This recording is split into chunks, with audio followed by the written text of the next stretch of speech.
What's up, Wisconsin? Welcome back to the Inside Wisconsin Show here on YouTube and wherever you listen to podcasts. John Anderson, Trevor Thomas, J.A., back to our roots, my man, where you and I first got to meet.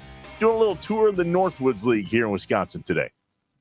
Listen, if it's baseball, I'm in, right? Yeah. I've done this on this show. I have every baseball glove but one I've ever owned. So if it's baseball, I'll show up for the program. Thinking back, do you wish you would have not donated that, or is that just kind of a cool story that you did? No, that's fine. Yeah, I don't mind. And if there were other ones I didn't have for whatever reason, I could live with that. I just, now that I have them, like, I won't part with them. You know, it'll go in my box of stuff that, like, my grandmother had, that she said, they opened this box and inside there was a note in her handwriting. It said, things I couldn't throw away, but now that I'm dead, you guys can. Oh, and that'll be kind of what my baseball gloves are. Like, okay, I had them and I couldn't throw them away, but now that I'm gone, toss them out. It'll be fine. I feel like your collection of things, baseball gloves included, are going to have their own enshrinement someday. The stuff that you have there. Ridiculous. It's a good one today. We talked to our friend Vern Stenman down with the Madison Mallards and a few other affiliations.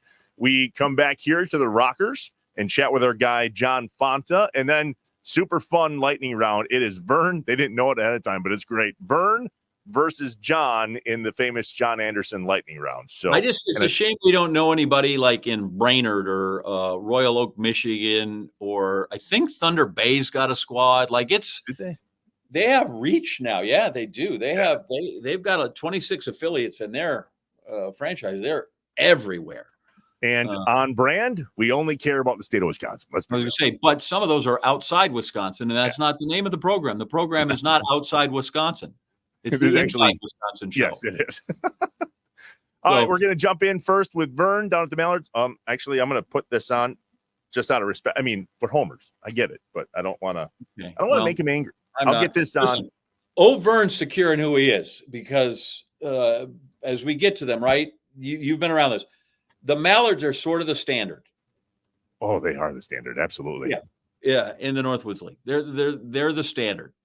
They were the ones that I tried to be when I was in the Northwoods League. First time you've ever put on a jacket? It's not going well. Maybe as we transition into Vern, I'll get this put together and we'll go from there. It's ugly. All right. The Inside Wisconsin Show, Northwoods League edition. I'll get it out just like this coat. See ya. Yeah. Man can handle a zipper. The Inside Wisconsin Show is brought to you by American Family Insurance, Aaron's Company, Blaine's Farm and Fleet, Capital Credit Union, Festival Foods, Quick Trip, Miller Lite, North Star Mohican Casino Resort, and the University of Wisconsin-Platteville. Hey, remember to subscribe on YouTube, leave a review, smash the like button, just get with us.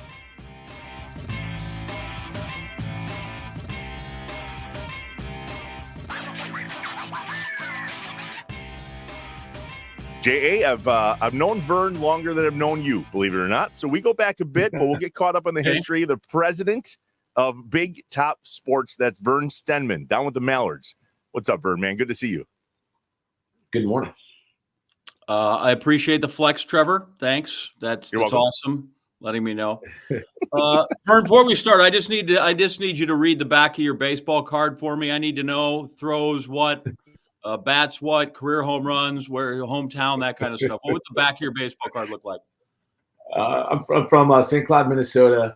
I hit not enough. My baseball career was over basically with the first curveball I think I saw, but I loved the game. I learned how to read in Baseball America as a kid, and scrapped for a way to figure out how to still be able to come to a ballpark every day. And I've been here in Madison for 24 years and was the first employee of the Mallards. When I did try to hit, I hit right-handed. I was a catcher for my league team when I was a kid. And fortunately, my 12-year-old son's a hell of a lot better at baseball than I am. So I'm pretty excited about that. Did you just say you were the first employee of the Mallards? Take me there. Yeah, it was. Back in 2001, I was working for the Minnesota Wild, and we were selling out every game. It was our first year in a new arena downtown St. Paul. I couldn't skate. I didn't like hockey. I didn't care about it. I loved baseball, and jumped on the opportunity to help start this team up here in Madison. in 2001. I moved here in March and had all of 3 months to get ready for our first game here in Madison with the Mallards, and I've been here ever since. Before we get too deep into the Mallards, I want to, as I say, from Connecticut, the 1,000-mile view. But just what's good about your league, the Northwoods League? What is it now, 26? What's good about it? I think that it was a really smart concept, right? To take the best college baseball players in the country and put them in kind of a minor league type atmosphere. That was smart from a lot of levels. A lot of people talk about the pay side of it. Of course, we can't pay our players at this point because they're college athletes. Obviously, there's a lot of stuff happening in that space right now. It's been interesting to follow.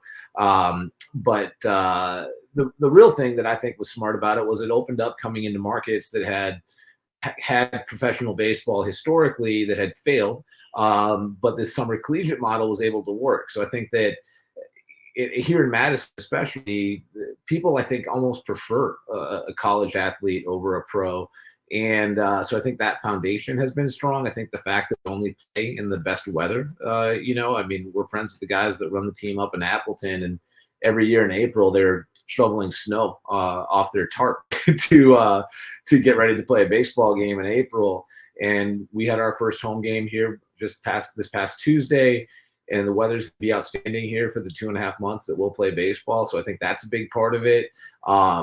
And it's really flourished here in the Midwest. I think we're at 24 teams now, maybe 26.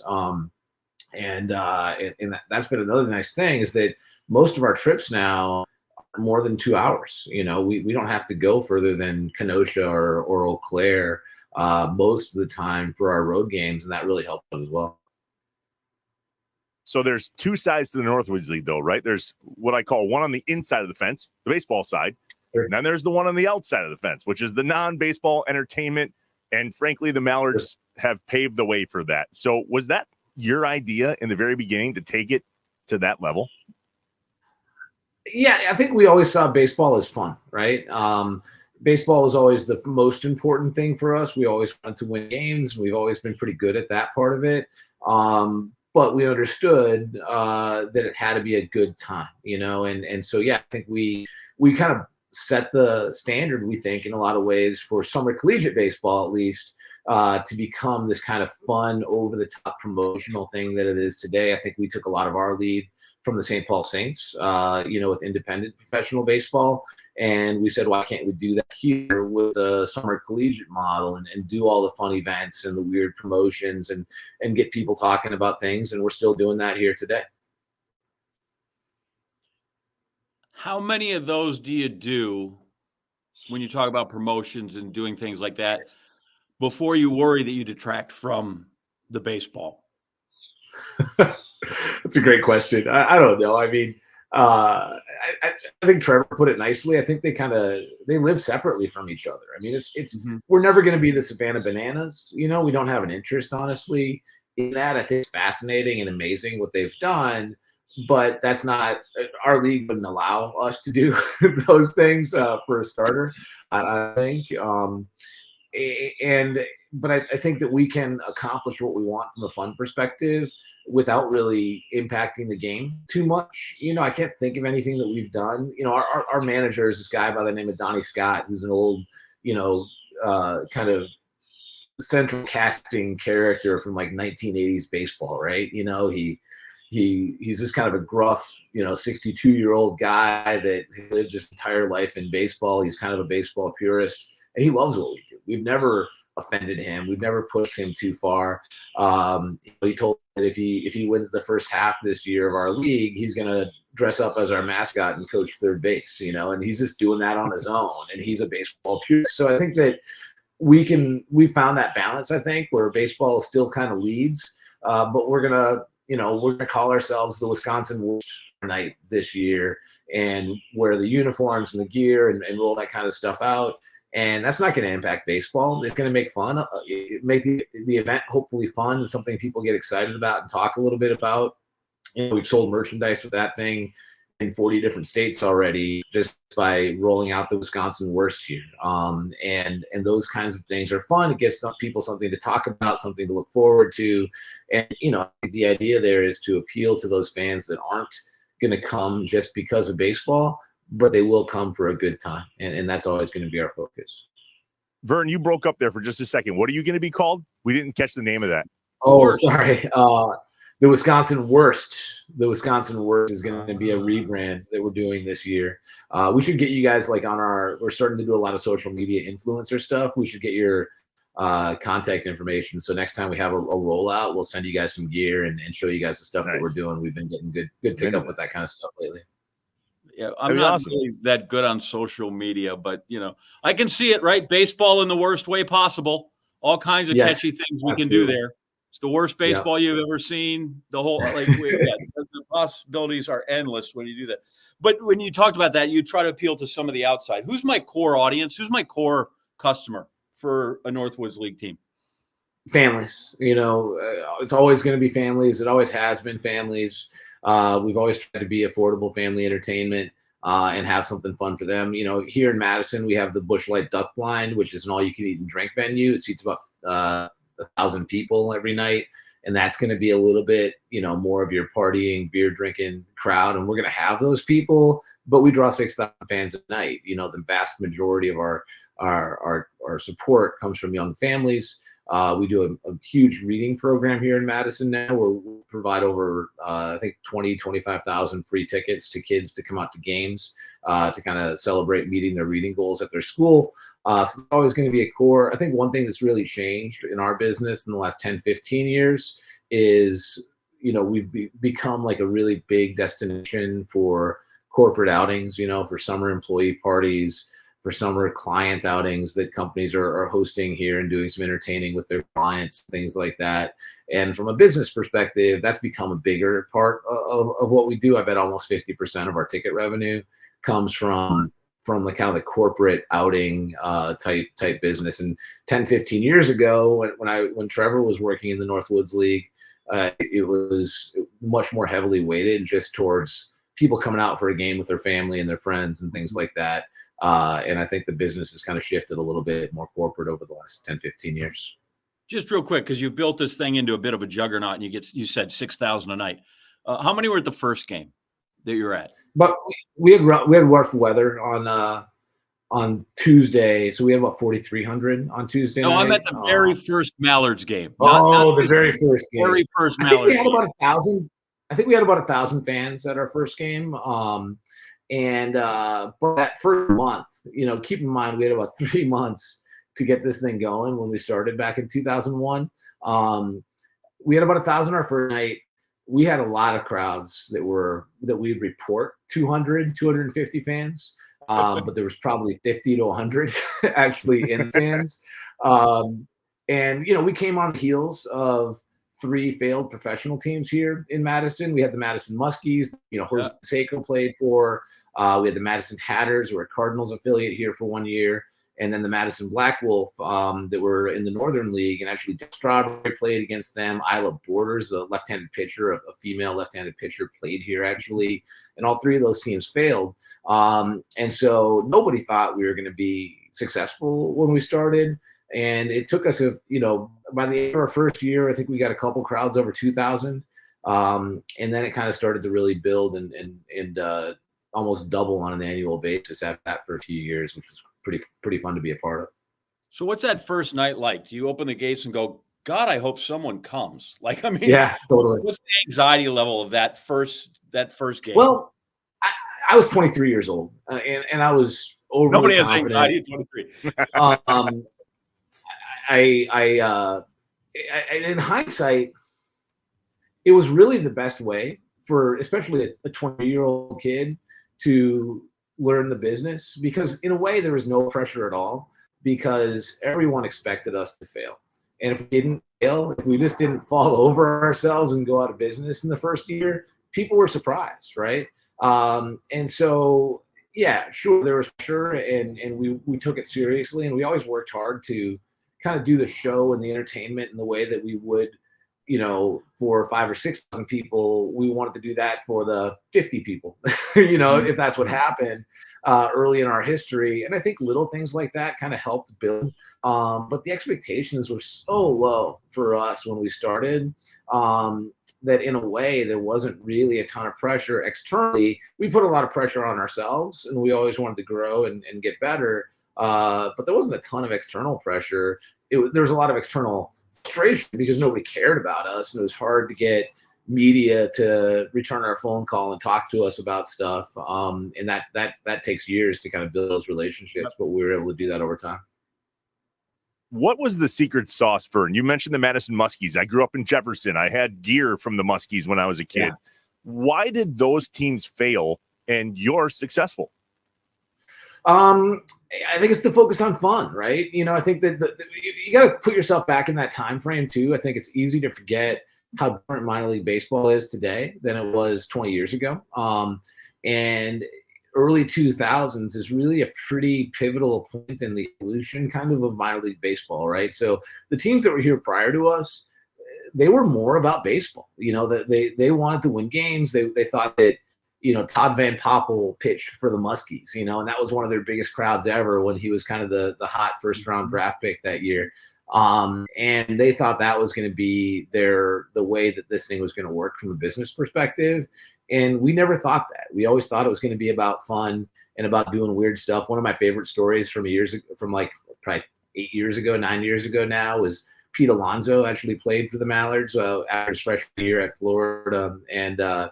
And he came up, got off to a great start. About 2-3 weeks into the season, we bring Jose Canseco up for an appearance. And Canseco's, late 40s probably at that time or something like that. And we're going to do a home run derby after the game. And so we select 3 Mallard players and Canseco. They're going to have a semifinal, and then they're going to have a final, kind of like a one-on-one type thing. And Alonso beat Canseco in the semifinal. But we wanted Canseco to go through to the final, of course, because nobody knows who Pete Alonso is when he's here as a freshman, playing for us. Nobody knows he's going to become the big league star that he is today. Everybody wants to see Canseco hit. So we end up disqualifying Alonso and pushing Canseco into the final.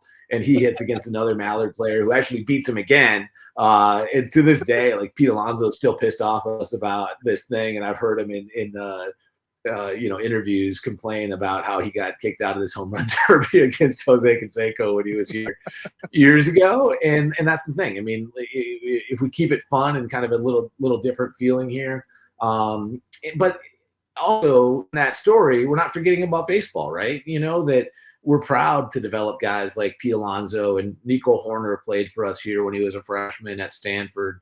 And we're proud of that kind of developmental side of things. And we take that side really seriously, as well. I know Alonso's going to end up on air after a Sunday night baseball game, and I just hope it's in the next 28 days and I get a hold of him, because that's going to be fantastic. Why was he DQ'd? What was the ruling? Corked bat? Nothing. I mean, there was no reason. It was just like, nobody was paying attention. We just decided to push Canseco through. There was no rationale. We just said, "Oh, looks like Canseco won." Sure. Okay. There was no reasoning at all. Very good. You mentioned you were the first employee. I've been around enough, especially minor league teams more, but I've told this before on the show. The Tulsa Drillers AA team, Tulsa covered them a lot. First time somebody pointed out and said, "See that old guy there?" Because he looked like an usher. And he was changing the little sticky numbers on the back of seats so that they were clean. Yeah. Because that's the owner. Yep. You say you're the first employee. How often did you feel like you were the only employee? Because you were marketing, you were doing laundry, you were finding guys. Like, how, like, the scope of your duties, give us just a small insight to how big they are, and really how hard everybody within an organization like yours works. Yeah, and we still kind of do that today. We're 24 years in, and we kind of do everything. In the last week, we've been getting the ballpark ready. And the ballpark we've invested a lot into and made it better. but it's old and it's rough and it needs a lot of TLC. In the last week, I've been out there painting. My wife has been out there painting. Our staff has been. We're like fixing deck boards that are breaking. We're fixing the toilet sometimes in the bathroom to make sure everything's going well. And it's all hands on deck. Kind of for me, that's the thing I love about it, honestly, is that, like I said, I worked for the Minnesota Wild in the NHL, and I worked in the corporate sales and kind of service department of that business. I was bored out of my mind, because every day I'd go in and I'd do the same stuff, and in the Northwoods League, you deal with a PR issue, you might deal with a player issue, you might deal with a broken toilet, and or you might come up with a fun promotion that you can, get to go viral online. And for me, in my personality, at least, that's the only way to do it. I've got a really talented staff around me today. And I don't have to go out and do all those little things, but I kind of like it. I kind of enjoy, I think as I get older, I start to realize like there's a reason that I work in the way that I do. And it's because that's kind of just how I'm wired. And I think for the right person, minor league sports is really the one of the cooler places you can do that. People ask me a lot, Vern, what's my favorite episode of Inside Wisconsin? Approaching 85 episops now, and it's impossible. Do you have a top 3 promotions that you've had your hands in over all these years that really stand out? Boy, I mentioned the Old Fashions thing we did last year. So we rebranded ourselves as the Wisconsin Old Fashions for a night. We created the world's largest old fashioned. It was 325 gallons. We made the cocktail in front of our fans right behind home plate at the stadium. And we had 1,500 people at least watching us make this cocktail. We poured 42 cases of Woolersheim brandy into it. It was like 20 pounds of cherries, this thing. These huge custom made like 2 foot by 2 foot ice cubes that we put in it. Just dropping those in was kind of a fun little part of the whole thing. We made a muddler out of a baseball shaped muddler, a baseball bat, I should say, that was I think 6 feet long, and used that to muddle the drink. And we had created these old-fashioned uniforms that had this logo on it, and they had kind of this cool cherry icon on the hat. And that was a ton of fun for us, But but then you go back to the history, and when we kind of started to make a name for ourselves in the space, one of the first things we did was we called ourselves. I'm sorry, we didn't do a rebrand. It was we were playing the Rochester Hunters in the Northwoods League one night, and we decided we wanted to create some kind of a promotion around their name, which we thought was kind of a funny name. And so we did a honker reduction night, and we gave away a nose job that we got a local plastic surgeon to donate. And it could have gone many directions, I'm sure, with the plastic surgery donation. But I'll never forget, I mentioned earlier about how it was difficult to get media attention when we started. That was the first time that the local TV stations and the local newspaper started to figure out what we were doing. And they said, oh, this isn't just about baseball. This is about fun, right? This is about something a little bit different. This is going to be a different expectation. And it started to kind of slowly set this feeling that the Mallards were more than just baseball. We were going to be more than these different teams that were here. We didn't even have a ton of people come to that game. I think we had 1,500 people. It was like a Wednesday night in June. We had bad weather, but we got tons of media out of it and got a lot of exposure. And that started to set this expectation and this curiosity about the team. We had Gary Coleman at bat one night where he got thrown out of the game for corking his bat. That was pretty fun. That was our first time getting on SportsCenter back in probably 2007, 2008, I think it was. So that was a fun one that I'll always kind of remember. But that was interesting too, in that we got great national attention for the first time in our history, which was always kind of that holy grail, right? For us was to get on ESPN. That was a huge thing. Again, we didn't have a great crowd that night. Most people in Madison actually didn't care about Gary Coleman and meeting him and getting his autograph and stuff like that.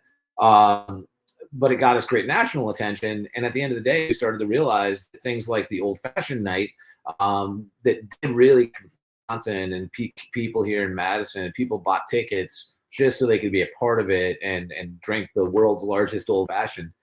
Type of promotion today is better for us. We'd rather have that real local feel, and I think that's really what minor league sports has become really good at, is being reflective of the communities they operate in and understanding what's important to these communities and trying to deliver promotions that reflect that.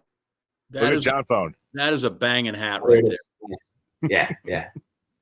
Yeah, that Cherry's got bad intentions. I'd probably walk him on 4 pitches. Absolutely. Before I let you go, I just need to go. You mentioned Alonso. Is he the best player that's come through? Who's the best player that's come through?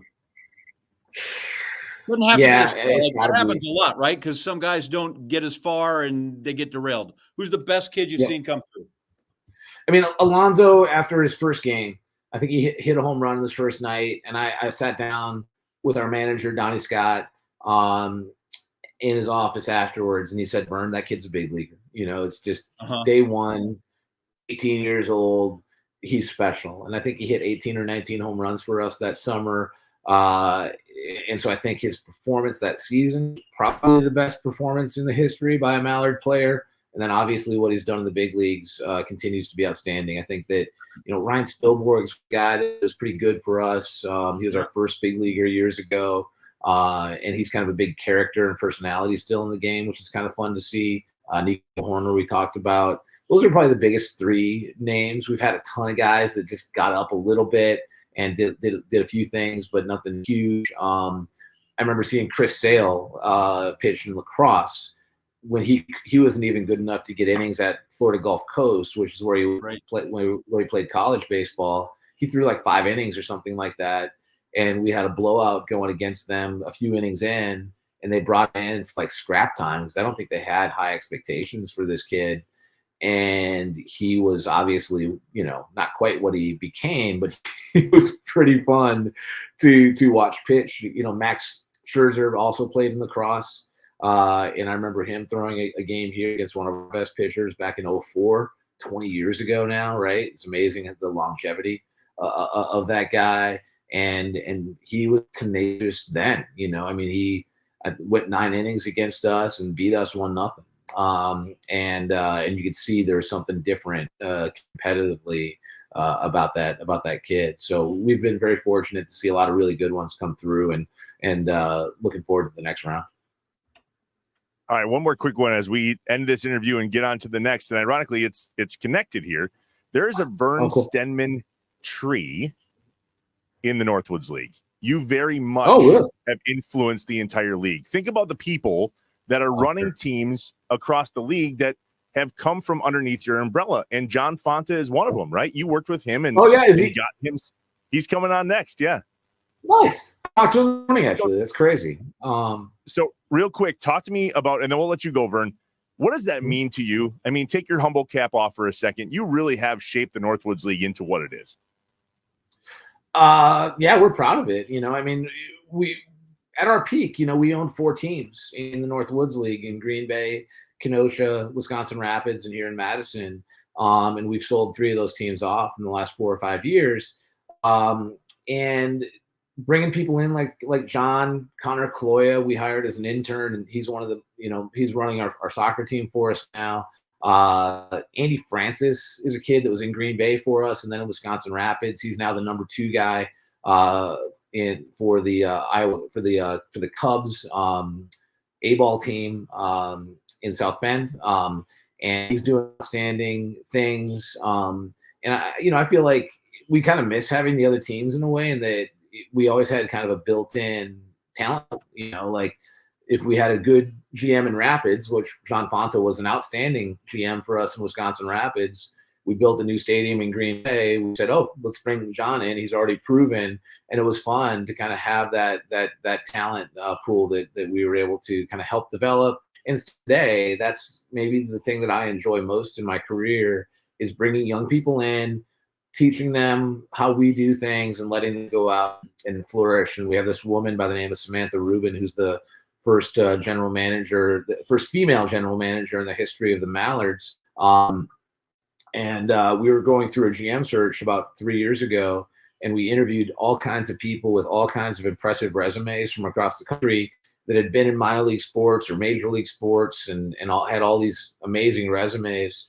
And we didn't like any of them. They all just kind of felt different than us. They didn't want to do things in the way that we wanted to do things. But we had interviewed Samantha for a marketing director job. And everybody just loved her. She was probably 23, maybe 24 at the time. And I said one day, like, aren't we better at developing young people than we are at hiring some 45-year-old guy and letting him go? Like that's not really been what we've been good at over time, because we still like to be kind of in the trenches with our team and be a part of things. And so we brought Sam in. This is her third year now with us, and she's been outstanding, running our team for us. So that's always going to be a huge part of what we do and something we're really proud of. Hopefully we keep those people in the company more now moving forward. But that's been a huge part of it. That's awesome, man. Thanks for joining us. It's been a while. We've been wanting to do this Northwoods League preview, kind of take a trip around the state and just talk about how much it is. I mean, that's why John and I know each other. We met at a Bullfrogs game. It's a promotion we did back in 2010, the bobblehead. And then Trevor killed the Bullfrogs or something. I don't know what happened. Did not. That was him. Vern, good to see you, brother. Thanks for joining us. Thanks, guys. Appreciate the time.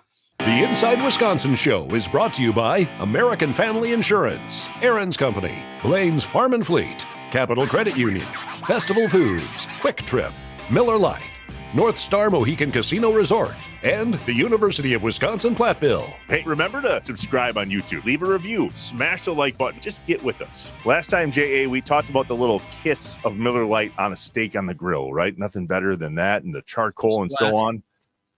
I like smoking meats. You and I had talked about this before.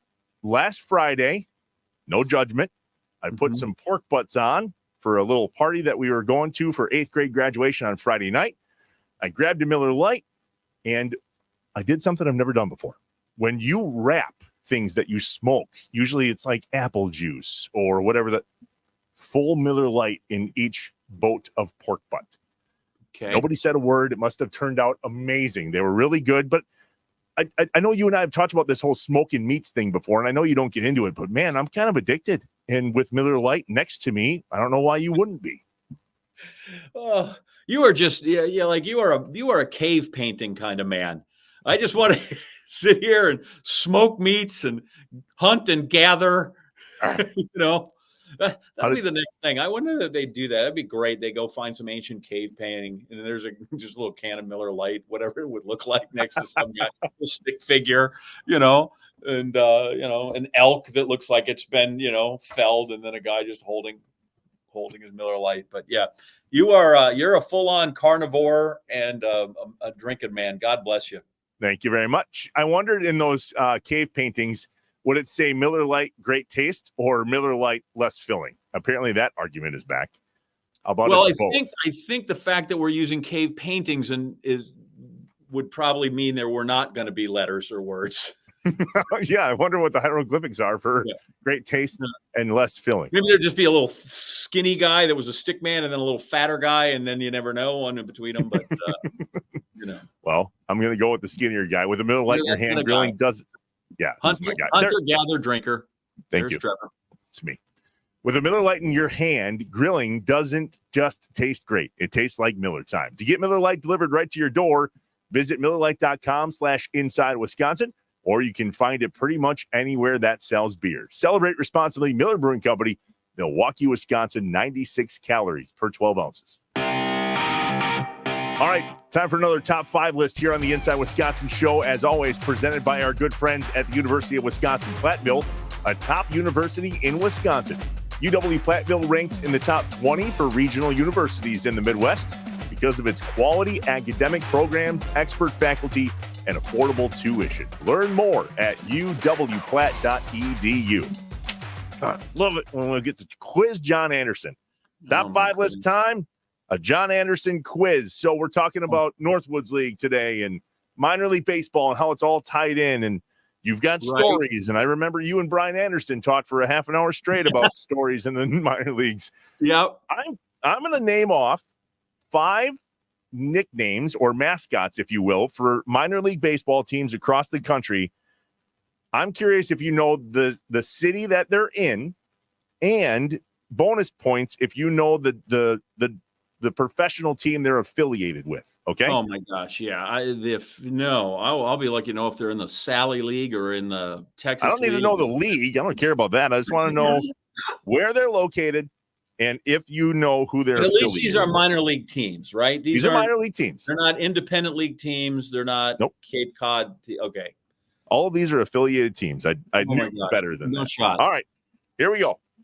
There is a AA team nicknamed the Biscuits. Montgomery. Biscuits.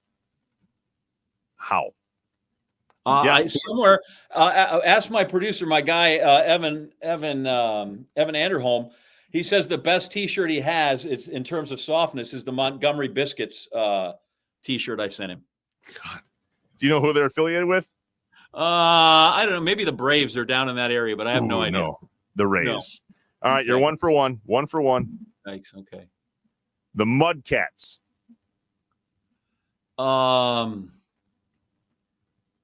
There's the Toledo Mud Hens. I'll give you a hint. This is not a city. Yeah. I honestly, if I went downstairs in my house, I have one of their hats. Of course.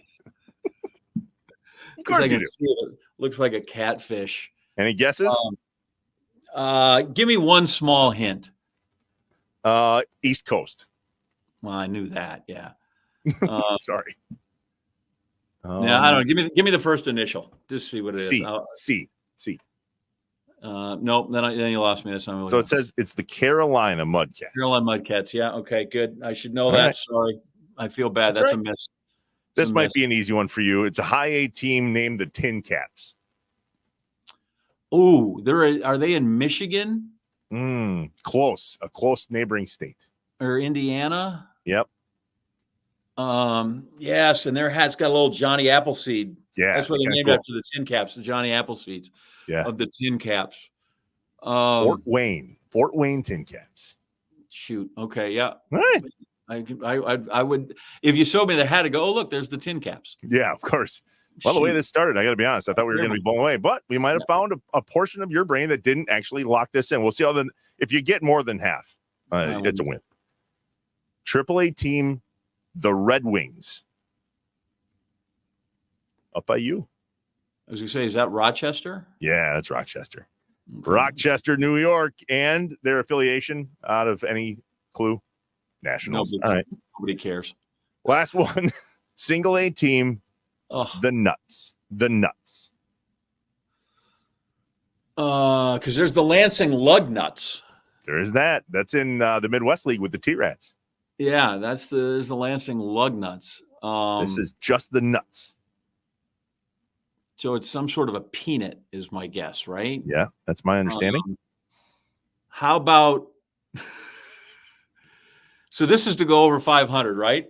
Yeah, this is to win it all. This is to if you got 3 out of 5, I would be pretty impressed. So do you feel like I know this, or I'm drawing it out? I totally think you know this. This is what you do to me, Modesto. Yeah.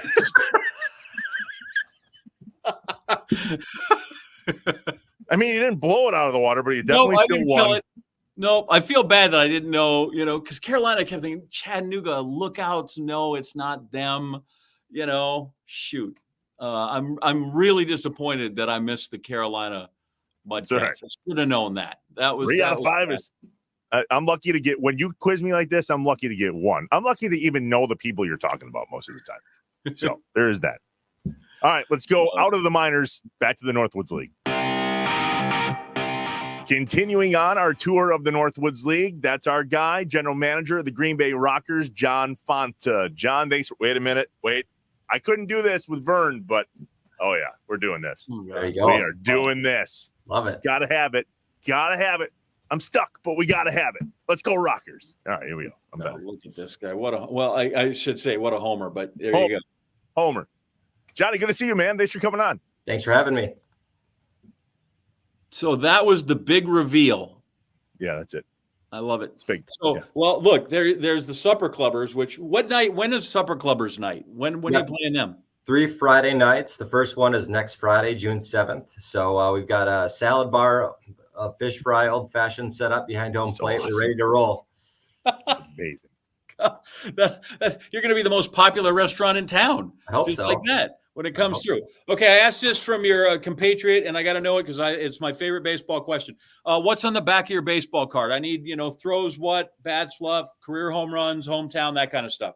And hometown, Viroqua, Wisconsin, on the west side of the state, just about 35, 40 miles south of La Crosse.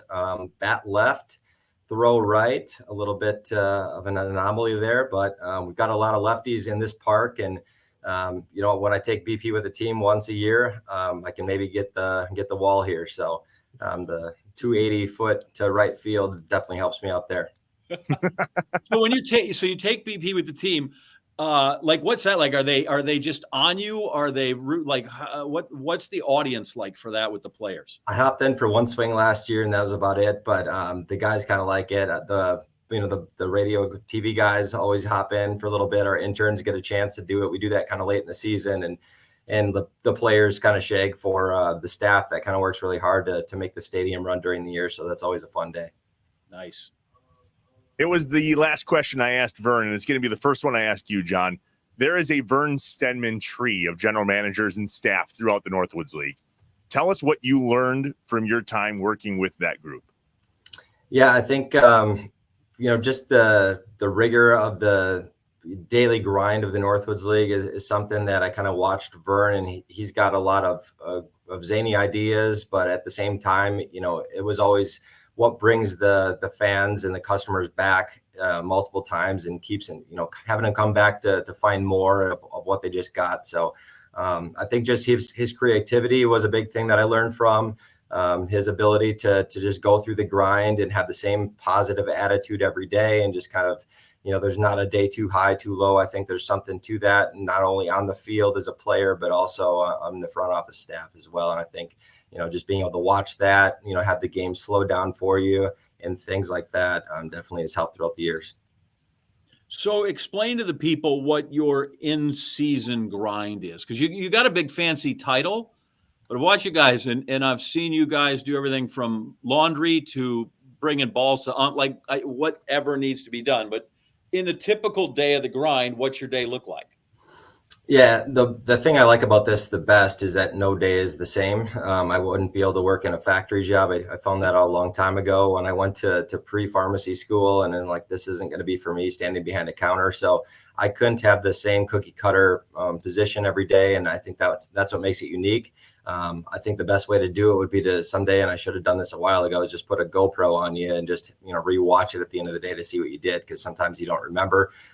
It's definitely following up with, ticket clients, sponsorship, associates, just going through different meetings throughout the day with the different departments, whether it's the marketing team to make sure we're executing outfield promotions correctly or what's going on there, to anything going on in the kitchen, helping with concessions, taking care of big groups, to, checking in with the fans during the game, to the TV broadcast. I mean, there's something every day, obviously going to check in with the team and kind of who's active, who's not on the roster. So there's moving parts every day. That's what makes it a lot of fun for sure. Have you pulled a tarp, right? At somewhere in your career, you've had to help pull the tarp? I love where I'm at right now because we have a turf field and we do not have to pull tarp. I will never forget the 5 a.m. tarp pulls and, getting the interns and all the crew in to do that. It's not necessarily the most fun, but some of those were some great memories too. I will say that I think you have to go through that kind of stuff to appreciate where you're at now. And definitely doing the tarp pulls is one of those things that I definitely don't miss. Do you have incidents where you have an employee or whatever and go, have you ever done this? And you go, yes. Or have you ever done? And yes, right? Like there's got to be an advantage to having done all of that so that also what your employees are going through. Yeah, I will say that's one thing that I'll give Vern credit for too, is I've done a lot of weird stuff, alongside Vern, and I won't say he made me do it, but it was alongside or watching him do some weird stuff. And it's like, well, if he can do that, I can. And I think that is a learning thing in itself. Like I won't tell anybody to clean a bathroom out at the stadium that I won't go clean myself or haven't cleaned myself in the past. So there's some unfun things that, aren't necessarily the most sexy, I guess, so to speak. But at the end of the day, it needs to get done to make the place run and to make our guests want to return. And that's kind of, the things that you have to do. And some of them are fun and some are not as much fun. But at the end of the day, if you're doing them alongside of good people and people that you have fun with, it doesn't seem that bad. You could be doing a lot worse things than working at a ballpark for sure. I have PTSD from 5 a.m. tarp pulls. Like, it is a real thing. 4 a.m. your phone rings. 5 a.m. you're pulling a tarp. 9:30 you're pulling it off. You're putting it back on at 1. Some people don't realize if you leave the tarp on, it obviously the grass is completely brown underneath. And I made that mistake. I think my first year as a GM, we left it on until 8, 9, 10 a.m. and before we could get enough people to take it off, and the grass was brown for the next 2 weeks, and I never made that mistake again. And I think sometimes also the Northwoods League teaches you to kind of embrace and allows you to make some mistakes, and you're not going to be, totally crucified for it immediately, but at the same time, it's a learning, it's a growth experience. I'm still learning every day. I don't think I know everything by any means. I learn a lot from our interns coming in, from our associates that are here already, and honestly from our fans. The feedback from them gives us a lot of what we need to go and what we need to change and tweak, and that's what makes it fun. I stumbled into it one day. I was just out at the minor league ballpark, and it's like Saturday afternoon, and the team's out of town, and it's sunny as can be. And I'm going over there to pick up something in the front office. I'm like, what are they doing? He's like, oh, it's tarp practice. Like, what do you mean tarp practice? He goes, have you seen people? Like, no, we take and so they ran through it 3 times. By the way, they were exhausted at the end of it. But I'm like, tarp practice. Yeah, things don't just roll out by themselves. And I'm like, even on a nice day, these people are out rolling out tarps. It's crazy. Absolutely. I think you have to. I think the tarp poles are a little bit more intricate than you would think, just with how everything goes, and it's a timing thing too. I mean, you got to get it off or get it on really quick, and you have to fold it the right way. Like, you have to fold it up the right way, so it's crazy. One of them ate up a gal in Cincinnati the other night, not more than a week ago. She just, all of a sudden you're waiting, right, and you see that one bubble, and they're like, oh crap, we lost one, and so now they got to open it up, and they'll eat you up if you're not careful. So a lot has changed, right, in the Northwoods League since the 17 years that you've been doing this, John, including these turf fields. Maybe what do you miss the most about the old Northwoods League days, and what do you enjoy the most with the new ones? Yeah, when I got in the league, there was 12 or 14 teams, and now we're up to 26. So it's just kind of hard to believe in that short of amount of time that the league has grown that much. But I do miss the camaraderie, being in a smaller GM atmosphere, I guess, and kind of playing across the entire league. That was kind of fun, making those road trips and those connections. The league meetings back in the day are a little bit different than they are now, but I think we have a good rapport with the GMs in our interdivision on the Great Lakes West, and it's still fun to get a hold of those guys. I know Jim Masudik from the Fond du Lac Dock Spiders. I job shadowed him when he was working with the Brewers when I was in college, and now he's a GM in the league, and honestly one of my good friends that we talk pretty much weekly or every few days, just with what's going on there, conversely with what's going on in Green Bay and kind of what he's seeing and stuff. So that's kind of fun to be able to shoot ideas back and forth from those colleagues, and I think that makes it fun. But the old to the new hasn't changed too much. The transfer portal on the player side of things has definitely made it more of a unique experience. We work with a lot of college coaches to get our players in here. And, if a player is committed to a college, we can go back and kind of that college coach is like, hey, you're going to go there for the summer. But, if a guy hops in the transfer portal, well, there's no backing. He's kind of on his own at that point. And so just being on the same page and wavelength with the players coming in now is a little bit different than it was maybe, 3-4 years ago. Oh, I got player questions. Like, first off, where do you get them? And often in a season, how many do you need? Because you'll see a guy 3 days and then he's gone. Yeah. So we have the ability to sign up to 35 guys on a full contract, which goes from opening day through the 10th of August this year. And we also have the ability to sign guys. I know there's some pitchers out there that have innings limits. And so the guy's at 45 and he needs to get to 60 for the year. His coach will send him out maybe on a first half contract or a second half contract, get him to play 36 games and kind of have us, help us manage his innings that way. And then kind of piggyback him with somebody else in the second half, so to speak. So we also have the ability to bring in up to 15 temporary contracts, which are for a minimum of 10 days and could go up through the first half of the summer. So it's a lot of roster finagling, especially the first 2 weeks. I know we've got a lot of guys coming in yet. And so we're kind of covering with some temporary players who have shown well so far. And that's kind of a little puzzle that you have to play. But we work with a lot of college coaches, and that's kind of the main contact point, working with those guys that we trust and have sent us players in the past that have performed well. We'll kind of go back to the well. I know just got a call on opening day from John Savage at UCLA. He's like, hey, I've got a catcher that was supposed to go to the Cape Cod League even. Can he come there instead? And we just don't have room right now. So it's kind of I appreciate the calls and the interest. And I know we treat our guys well in Green Bay, but it's definitely a little puzzle at the start, and throughout the year, like you mentioned, we probably go through between 50 to 55 guys a summer between full guys and temps.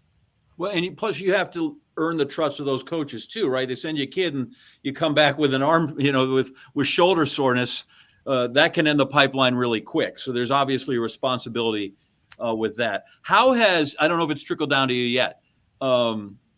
With name, image and likenesses, guys getting paid in college now, where before you couldn't pay them.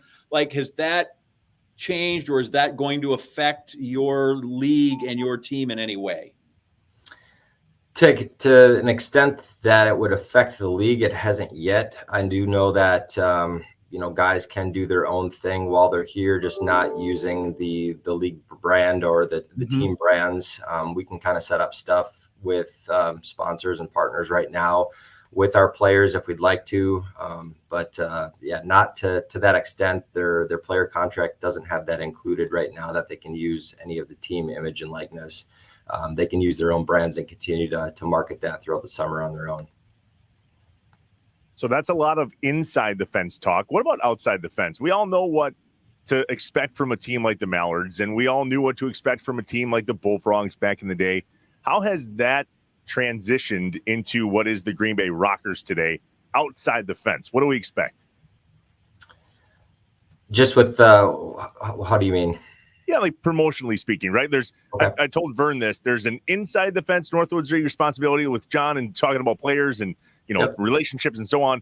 But there's an entirely different operation once you step off the field in regards to getting people to come out and seriously just having a great time. So what do we expect now from what is the Green Bay Rockers today? Gotcha. I mean, part of the reason from branding from the Green Bay Bullfrogs, which started in 2007 at Joannes Park, to the Green Bay Booyah in 2019, was to bring a new energy and a new life into a new facility. And it was a totally different atmosphere. However, after 2020, when Mark Scogan came in and purchased the team, the thought was to bring some more energy through music, which he really loves. And that energy, we have 36 different bands that play before each of our home games for the first 40 minutes. And then between the first 3 innings, we actually have the Northeast Wisconsin dueling pianos. Dan Rafferty does a great job coming out tonight for our first Thursday night, but every Thursday pretty much during the summer. And so we try to liven up the atmosphere that way out in the community, with our reading program outreach, our kids club, and things that we do with our local partners. We try to get out and about as much as possible in parades and things like that, going to the Miracle League and having our players get out and participate and play with those kids has been a real fun thing to watch. And just that's kind of how we market. We're more of the grassroots effort type deal, and trying to get out in front of as many people as possible throughout the summer. So we all love to talk about the great promotions that work, right? Is there one that just bombed that you're like, boy, that seemed like such a good idea when we came up with it and knocked it around, and then we got done and we're like, all right, so tomorrow, thank goodness we have another game. I have two. One was like kind of a paid promotion, and one was an on-field promotion that I won't mention any names to protect the innocent, but Sure. The first one was my first year in Wisconsin Rapids in 2010. We hired Minikiss to come out and do a pregame concert. They did not show up for the pregame concert, and they were out at a bar drinking and came late. And we delayed the game 2 hours and still had them play the pregame concert, and we still played the game afterwards. I think it got out of there at like 2 a.m. It was the most miserable thing ever. Number two had to be, there was an on-field promotion, a Saturday Night Live skit that we were doing in Wisconsin Rapids, and they had the old Ditka skit that was getting run, and this group of people that were part of the partnership group that I worked with ended up doing the skit. And I like to see a reaction when somebody's going to do an on-field promotion, and I'm willing to try anything and willing to have our marketing team try anything and want them to get creative. So we'll let anything happen once, maybe even twice, just to see if we get an elicited another new reaction. But there was just no response at all. There was not one clap in the entire facility. There's probably like 1,500 people, 2,000 people there at that night. And afterwards, the second skit they went out and did, they got booed off the field. And it was probably one of the most embarrassing things that I've seen. And I just that recap meeting was one of the most strange things I've been a part of. So. By the way, do you like Trevor's jersey or do you like this one? Oh, man. Hold on, I gotta go wide shot for that. Look at that. That is a classic. Not a big plaid fan, but I do like Trevor's jersey a little bit more. Okay. Me too. I don't know. This is pretty. That's pretty amazing, right? I still see them trickling around the ballpark. It makes a nice little backdrop. That's awesome. So we talked about the ones that didn't go well. What are some of your favorite promotions from over the years? Like, can you pick a top three? Man, one was kind of before a game. I'll give a Wisconsin Rapids one. We had a river that was close to the stadium. I did a boating across the river, and then you had to run a 5K to the ballpark. And that was before a game. That was a lot of fun. There's been so many. I can't just put I guess one of the cooler ones that I've done is did a Field of Dreams night. We had Dwyer Brown from the Field of Dreams out. Had a farmer who's a host family and went out to his cornfield with the entire crew of 10 interns I had at the time. We cut down a whole bunch of corn stalks and lined the entire outfield wall with that, cut a hole in the right field fence, and had all of our players come in. This was about 5 years before Major League Baseball did it down in Dyersville, but that was a lot of fun. Got video of it on my phone still that I got chills that night, played the clip on the video board, and that was a lot of fun. How do you feel about Wipeout Night with John Henson and John Anderson? I feel like that was a giant. It wasn't yours, but do you wish you had the brainstorm for that one? I would. Yes. That would have been great. Yeah. Trev, how do we draw that night? Was that okay? Do we have a decent crowd? Joanne Stadium was absolutely packed to the gills. Yep. It was great. Okay. You keep mentioning Wisconsin Rapids. So you were there for a long time, successful. And when this opportunity came up, what was it when you measured it and said, okay, yeah, I want to go here? Or did the corporate people at the big top say, hey, John, you're being transferred to a new job? No, it's kind of talked about a little bit that the new facility was going to come over here. It'd be a good professional challenge for you to try something else. And honestly, I wasn't complacent by any means, but I did want something else and just to try something new. And I think you get to that point where, you're not perfect. You're always still learning by all means, but it's like, hey, this is a cool opportunity. I will say the scope of what we're doing in Green Bay is totally different than most teams in the league right now. And so it definitely was a big challenge to start up. And the biggest challenge was just getting this thing built and having dirt and no concrete outside the main gates 4 days before opening day the first year, and people calling, asking if we were going to play down at, Fox City Stadium. It's like, no, or this will be open in 4 days, and just trying to convince people that this was actually going to happen and be a good idea. And it took us a couple of years to get into it. And then obviously it took us 1 year to get into it. And then we've got 2020 coming about where we had to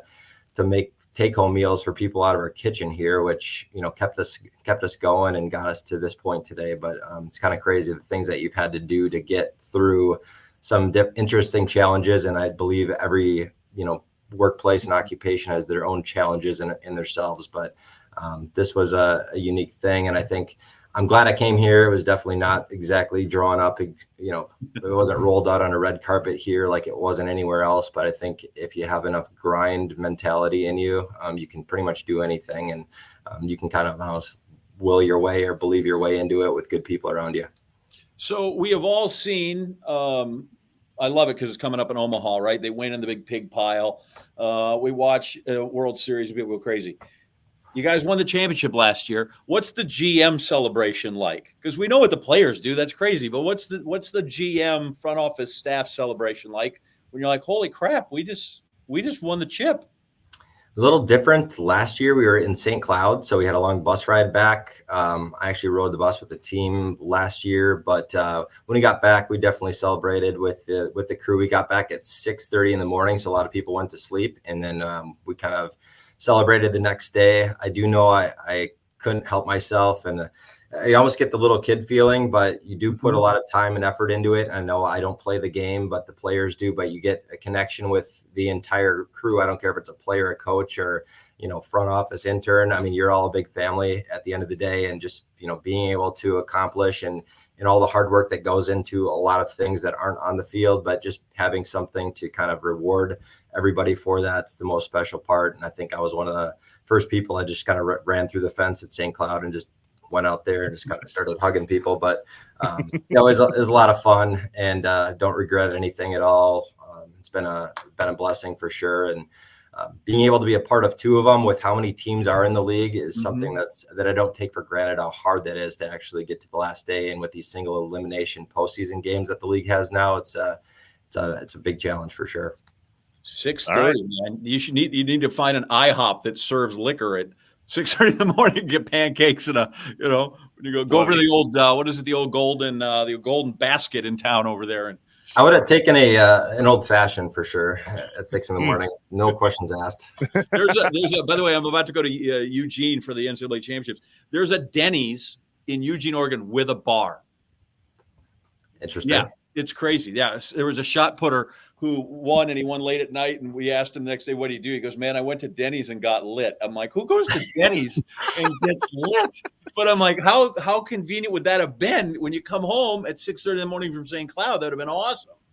Would have been ideal for sure. Jeez. There you go. I'm sure there's something open around Green Bay with all the shift work here. So, I mean, yeah, you could be right. What is it? Is it the Blackstone? There's what was a place we used to go to high school. I can't divulge those kind of things. Blackstone is still there. Okay, good. There you go. See, all right, 1,000 miles away, but I can still see. GM John Fanta doesn't know it yet, but it is a 9-inning lightning round next, and it is John versus Vern. Don't miss it. We're back in a second on the Inside Wisconsin Show. The Inside Wisconsin Show is brought to you by American Family Insurance, Aaron's Company, Blaine's Farm and Fleet, Capital Credit Union, Festival Foods, Quick Trip, Miller Lite, North Star Mohican Casino Resort, and the University of Wisconsin-Platteville. Hey, remember to subscribe on YouTube. Leave a review. Smash the like button. Just get with us. J.A., in the last few months, you celebrated a birthday. I celebrated a birthday, and my wife celebrated a birthday. Did Tam? I believe Tam celebrated a birthday, too. Did she not? Yeah? Way back in March. Okay, that's when Amanda's was, right? So anyway, I'm going somewhere with this. I went to Festival Foods, and I tried out another ordering of cake, if you will, their cake ordering system. And I learned that you can have, what's that? The bakery. You're talking about the bakery. Yeah. Thank you. Yeah, the bakery. Well, but there's a whole cake ordering thing at Festival Food. Maybe that's what I'm going at, which, by the way, yes, they make them in the bakery. Correct. You can take a picture or a collage of pictures to Festival Foods. You email it to them, and they can print it on a cake. And it's like legit as high def as you would expect. Okay. That could go a lot of different ways. I'm not going to lie. Like, I kind of wish that would have been the case for a bachelor party back in the day or something like that. Like, really? Why not? I think that'd be really fun. I mean, G-rated, of course, but it'd be really funny to get some of these My whole point is you can get very creative with your cake ordering at Festival Food. So whether it's graduation, we have a high schooler now.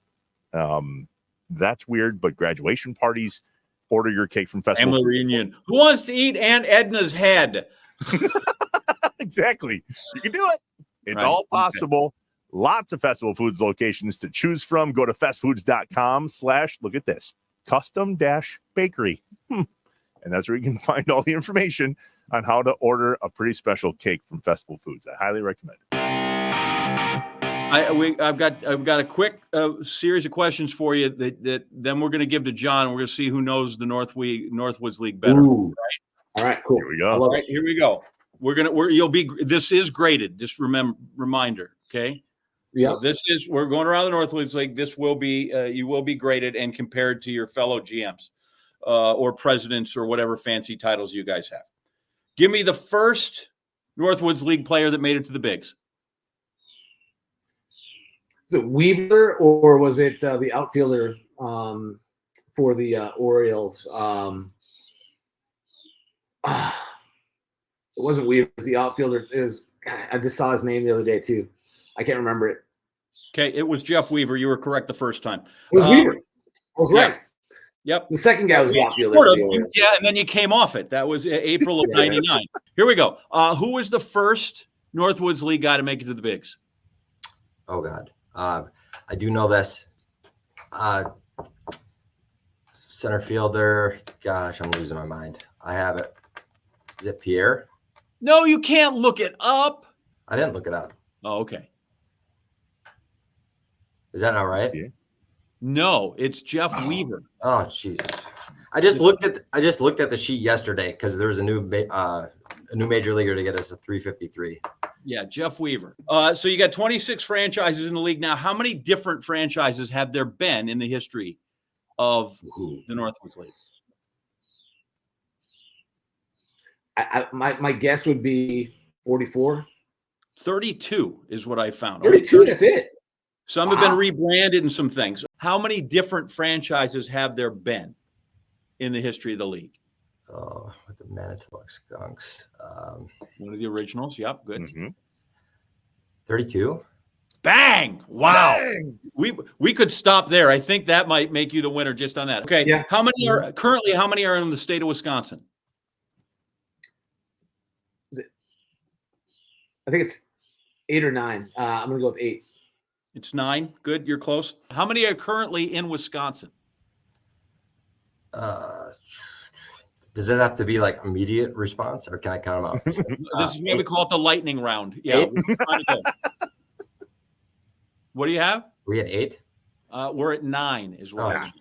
But yeah, he guessed 8 as well. Give me the one team that's had the same name and been in the same city the whole time. There's only one.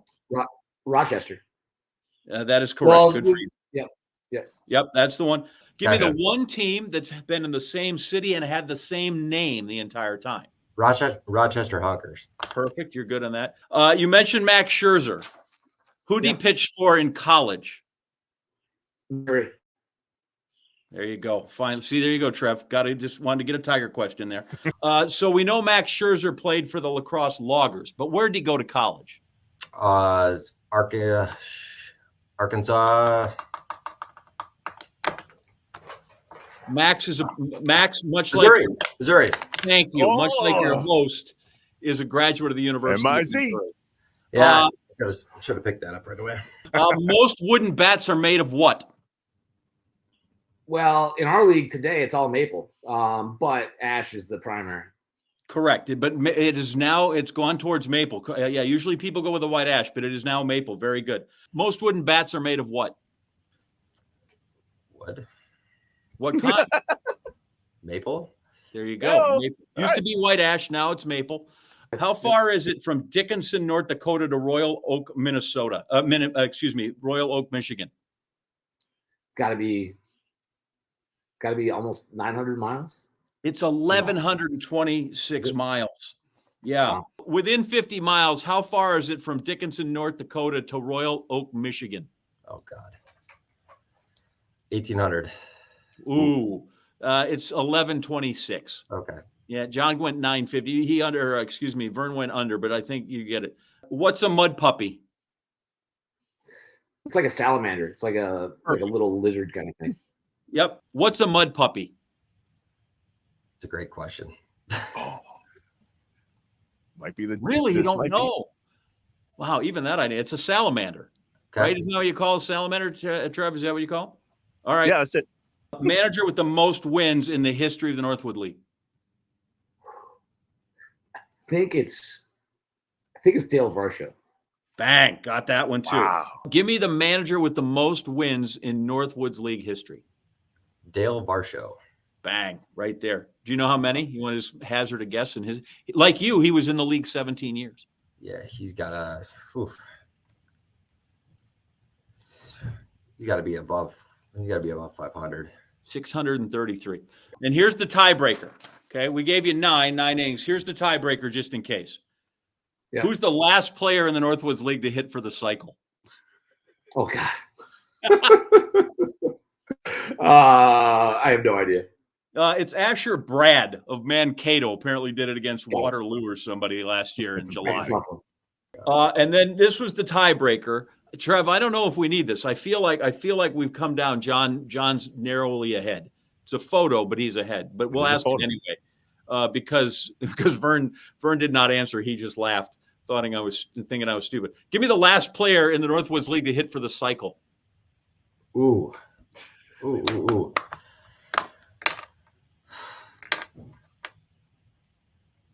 The fact that you are contemplating the question is amazing to me. I've had a guy hit for the cycle. I'm wondering if it was Stott. It was not. It was Asher Brad from Mankato, which that's not your side of the state, right? Like, why would you know that? But he did that last July 20th against Waterloo. So I had Bryson Stott with me in 2017 in Rapids, and I think he might have missed the cycle. Oh, he did. He had everything but a triple, and he was trying to stretch the double he hit into a triple, and he got thrown out by like 10 feet at third base. So I was close on that. We'll take that, and we love how aggressive he was with that. So yes, fantastic. I think we're going to give maybe we're a homer because you're wearing a Rockers jersey and I've got a Supper Clubbers. But we're John Fanta is going down as the winner of the speed round challenge on Know Your Northwood League's facts. Excellent job, Johnny. Good job. Thank you. Hey, buddy. Good to see you. Good. Thanks for joining us here on the show, and have a great season. We'll definitely be out there. Thank you. Thanks for having me, guys. We want you to do a whole lot more than just save money. We want your money to grow, just like your dreams. We want you to achieve financial well-being and the feelings that go along with that. Capital Credit Union, doing the right thing. JA, I have a special place in my heart for the Northwoods League. I've been involved with it on the field or off the field or behind the scenes, or have friends now that are there since 2007. John mentioned it. That was the first year of the Bullfrogs. You and I met at the Bullfrogs game when we did the bobblehead. By the way, Jason Wilde, eat your heart out. How do you explain that one? Goes for like $50 or $60. Mm-hmm. And then the 14-year-old one that you did, he got for $5. Yeah, I was a little upset by that, to be honest, but it's probably because you're in your Little League uniform and nobody knew it. But anyway, those were the days, man. Let me see if I can find the Wilde comment here. I know this is not great theater for people or until. So he writes me about that. He shows the bobbleheads and he's got a bunch of them. And he said, "What psychopath would list this for $5? Such memorabilia." And then I put, by the way, my wife thanks you for the $5. So anyway, yeah, he wished me a happy birthday, and who did that? And I said, yeah, thanks for the media wishes, awesome. And my wife thanks you for the $5. So, that's hilarious. Yeah, you did walk out with a few that day. Anyway, here's one more other favorite bobblehead. I have two. What's that? Oh yeah, that's a bullfrog. This is the first Jeremiah the Bullfrog bobblehead. Jeremiah was a bullfrog. Yep, was a good friend of mine back then. Yeah, I never really understood a word he said. But I helped him drink his wine. Damn it. All right, moving on. John, Wisconsin time. What do you got for us this time? So this is going to be quick. And there are two things that have sparked it. The other night, Blake Perkins had a nice base hit that brought it to my mind, and I just blurted it out on air. And since it's the end of the season, end of school year for people, right? We're at that time. So we used to have several when I was involved. When you'd have parties after a football game or a basketball game, or in my case, when I was we'd do the musical, we had cast parties and we did those things. And then the school year, had special days. We all were going out. And so like many people, late at night, you had to find a place that was open if you didn't go to somebody's house. And so Perkins Restaurant was, a very popular spot to go, right? Yeah. So one of my great friends, John Winger, his actual name is Rick Crossland. He's named Winger after the character in Stripes. He came from New Jersey. His mom was born in Oklahoma. His dad is a Brooklyn guy. And so that's his background. His mom meets him when they're in Fort Sill. And now they live in New Jersey the whole time. And they move because his dad gets a big job at Fort Howard. He'd been at J&J. He works at Fort Howard. But they are East Coast people through and through. Mm-hmm. Mrs. Crossland, God bless Mary Crossland, one of the just a saint of a woman. And we're getting ready to go out after this thing. And my mom's there and his mom's there and everybody, because we've been to this event. And we're all going to Perkins. Great. We're going to go to Perkins. Super. Let's go to Perkins. And Mrs. Crossland just looks at my mom and she goes very quietly, do I know the Perkins? Where do they live? And so I have friends now, all of it. Every time something like happens, or you just drive by one, they'll go like, do I know the Perkins? Like they were the Andersons, or they were the Thomases, or they were the Rathelsbergers, or they were the Phillips. Yeah, we were going over to the Perkins, and it's my dearest friend from college, Roger Goss. The Dodge is always saying that. Do I know the Perkins? So it's the stupidest thing in the world, but it makes me laugh every time. And every time Blake Perkins gets a hit, I'm just like, do I know the Perkins? We know the Perkins. So there you go. And I do know the Perkins. And listen, they've got a wonderful kitchen, and it's fantastic. Yep. So, I was going to say, if you don't know the Perkins, you need to get to know the Perkins. They're free plug. And it just shows like we don't have them out here. Nobody here in the New England tri-state area knows the Perkins. I know the Perkins. But people back home, if you're in the Northwoods League, past 5-state area, 6-state area, whatever it is, those people, they know the Perkins. Yeah, they know the Perkins well. That's definitely on the meal plan. 100%. Short and sweet. Who doesn't know? I like it. I know the Perkins. So this week's Deeper Roots with our friends at Blaine's Farm and Fleet actually takes me back to my roots. We went back home to Jefferson, Wisconsin. There is an outdoor theater there, J.A., that has been, I believe it was built in 1953 or something like that. Quite old in terms of outdoor theater and equipment and so on and so forth. I was curious before we jump in. Not like a drive-in, right? It's not a drive-in. No, it's a drive-in. It is a drive-in outdoor theater. Yeah. Got it. Okay. Yeah. I thought maybe like an outdoor theater, you sitting like Peninsula Players used to have an outdoor theater. Right. Right up in your county. Okay. So this is a drive-in movie theater. Yep. Did you ever go to those? Were those around when you were a kid? Dude, I'm older than you. Yes. I didn't know if there was any around here. That was my question. There's one in Freedom now. Okay. Yes. Where was it here? I want to say it was out, if I'm correct, out by like Military and Velp Avenue might have been one. Then there's still the one, I think, up in Door County. Oh, yeah. Sister Bay, right? They still show a nice double feature up there. Yeah. That was, so, but yes, I'm familiar. I have been to the drive-in. Well, for any friends and family back home in the Jefferson County area, you'll enjoy this one. I was back home. We even went to Wadel's Hamburger Stand. Enjoy another episode of Deeper Roots with our friends at Blaine's Farm and Fleet. Inside Wisconsin's Deeper Roots brings us to Jefferson, Wisconsin. I am so pumped for this one. I am home. This is where I grew up. We're with Lee Burgess. I have been coming to this theater since I was a kid. Thank you for reviving it. I can't wait to hear the story. Farmers, brewers, hunters, packers, badgers, cheeseheads, neighbors. No matter what name we go by, we are bound together by our roots. These are the people, the stories, and the patriotism from inside Wisconsin. Welcome to Deeper Roots with Blaine's Farm and Fleet. 25 years ago, you thought, heck, let's buy an outdoor theater, huh? At the time, this place had been shut down for many years. It was what they call a graveyard site. I was in a point in my life where I wanted to kind of not work as much. I was a management consultant. There was a lot of traveling involved with that, kind of do that less. I was aware of this place, so kind of on a whim, I bought it out of bankruptcy. Took about a year sabbatical, if you want, restoring the place. That was 1999. I reopened it in 2000. You're the first business owner I've ever heard say, I didn't want to work as much, so I bought my own business.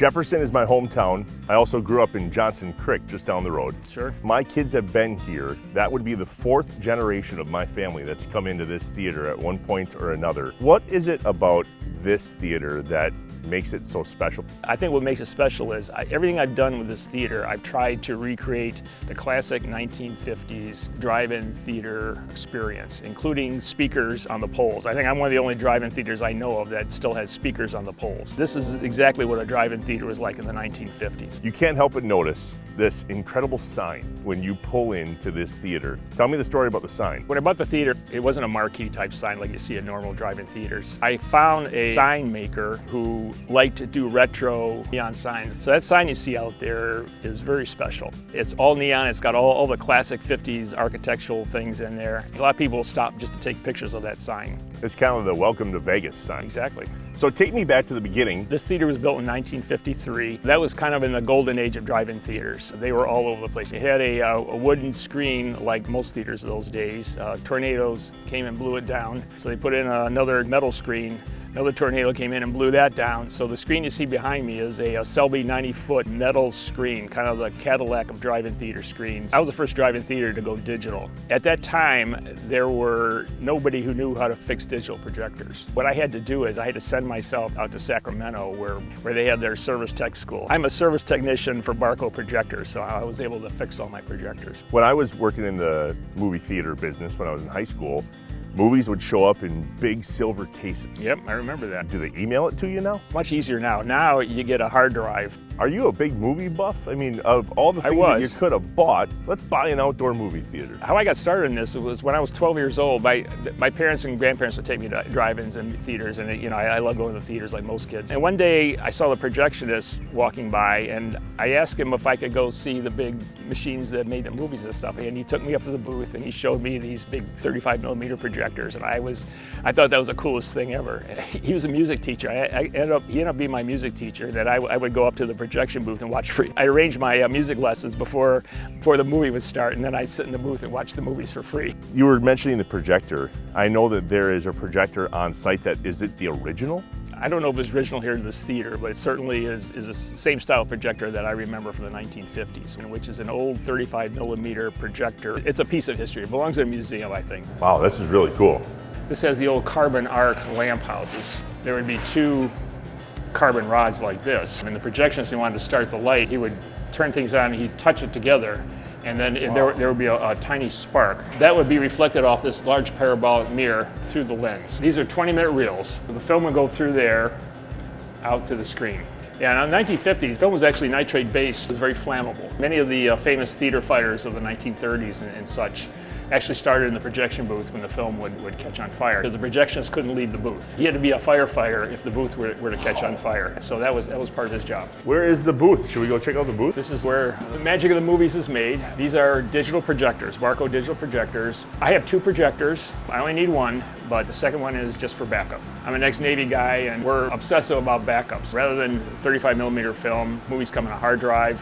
They're ingested into the server. When you're licensed to show the movie, the studios will send you what's called a key. It's a little digital thing that you put in the projector, and it unlocks the movie. So you can show from a certain date to a certain date. What is above my head? Like, what is this for? This is the ventilation system, okay? All projectors have a light source, which is very hot. I showed you earlier the carbon arcs. Now what they do is they have basically carbon arcs, but they're inside pressurized bulbs. That's what provides the light, which goes out to the screen. They run very hot. Oh, so it's pulling the heat out. Right. It's pulling the heat out. You said it's the original building. There's the sink and the toilet. That's right, yeah, the sink and the toilet required by 1950s building code. Building codes in those days required certain things in projection booths. One of them was these fire plates, and they would be part of a pulley system that would go around. If the fire would burn through the rope, and it would drop all these plates down and would slam shut the fire door, so that any fire that started here would be contained within the booth.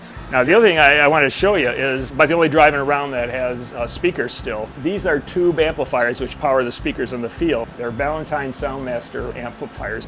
These things belong in a museum also. Yeah. They work. How many people use the speakers? Anybody? I say most people don't. It's a nice nostalgic touch. If you could describe the experience of coming to the outdoor theater in 2024, how would you tell somebody what they're going to experience? Kind of an experience of freedom. You can bring your own car, you can sit outside. You're watching a huge screen, much bigger than what you see in an indoor theater. Particularly if you're a family, you got kids, the kids can run around and play, and we have a little playground up in the front. Just a fun, open air, freedom type of an experience for people. So you do shows Friday, Saturday? Friday, Saturday, Sundays. I will occasionally open on Thursdays if I'm opening a new movie, because the studios now let us do what we used to call sneak previews. Out of curiosity, I know that tonight is a new feature and then an old movie. How often do you do that? Drive-ins historically have always shown double features. Basically, people are getting 2 movies for the price of 1. Studios do special deals with drive-ins. They basically give us 2 movies for the same licensing terms as the lead feature. When you look at what movies you're gonna bring in, is it kid-oriented? Is it family-oriented? Is it date night-oriented? How do you choose? Pretty simple. Family movies are what I'll book as much as I can get. I get people complaining, well, why don't you show horror movies, or why don't you show this or that? And I say, well, I will occasionally, but the family movies are the ones that really brings out the crowds. There's not too many of these left. There's a number of them in the state of Wisconsin, none in this area. What is it about this theater that makes it so special, and really why is it, I guess, hold such a special place in your heart? I don't want to say it's like raising a child, but if you put a lot of time and effort, you make it kind of a part of your life and stuff like that. I think what makes it special is everything I've done with this theater, I've tried to recreate the classic 1950s drive-in theater experience. Your run is coming to an end, 25 years, and we love telling deep-rooted stories. That's what this whole show is about, is finding things that either have a deep-rooted person or a deep-rooted family, or in this case, a really deep-rooted place. It's for sale. I turned 75 on my next birthday. Nobody in my family wants to take over the business. Even though I'm in good health, I'm not gonna be around forever. I don't have the energy I had 10, 15 years ago, so I think now's the time to try and transition it over to somebody else. I'd like to think that somebody has the nostalgia to go, you know what, I'm gonna work with Lee and we're gonna take this over and keep it going. I'd let it be known that I'm not going anywhere, so I'll be around to help them, advise them, help them, even fix things for them. I'm certainly willing to help anybody get going and support them in any way I can. It would be really cool to keep it going. Best of luck. Thanks for having us out. I gotta be honest, I usually don't go to the movies alone, but when in Rome, all right, off to the movies. Watch your head. I am gonna fall and bust my face. Okay, Trev. Okay. What time does it start? 8:30? Half an hour.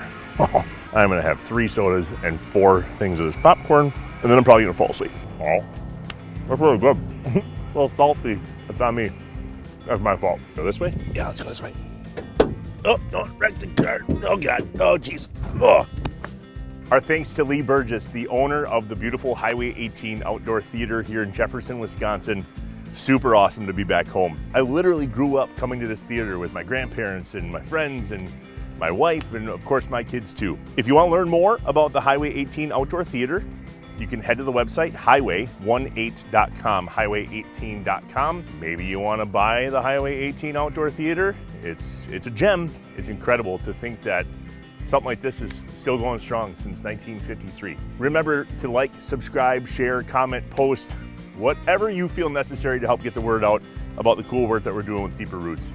Remember, if you want your story shared, head to the website farmandfleet.com/deeperroots. Fill out the form.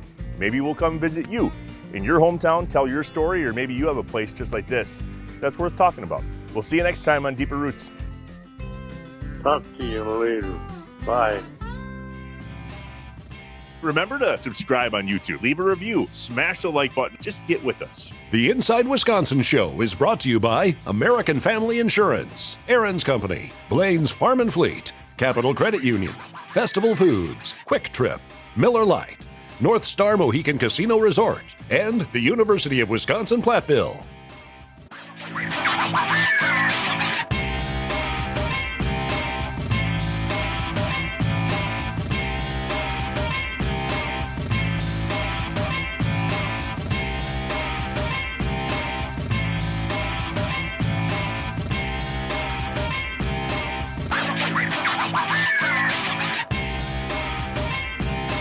Shut up and sit down.